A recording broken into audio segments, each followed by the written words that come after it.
او په دې وخت کې بلدیاتو کې ټول مظلومین په دې وجه باندې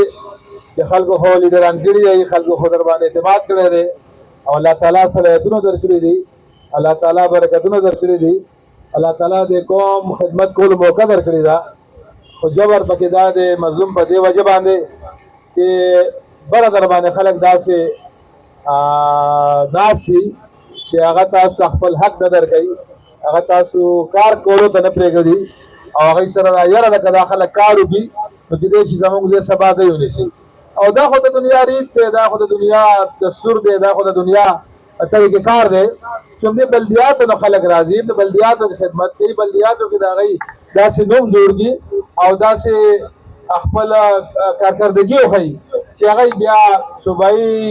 اسمبلیو کې وزیران وي، ممبران وي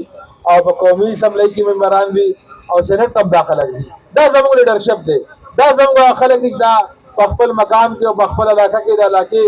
روغ جوړ هم کوي، د علاقې مسلې هم حل کوي، د خپلو علاقو د خلکو سره مستقل رابطه هم وي، فوري رابطه هم وي. بلدیاتي حکومت، لوکل کونسل حکومتونه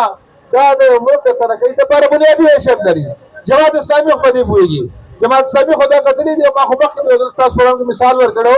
چې ترکیې کې زموږ د حکومت د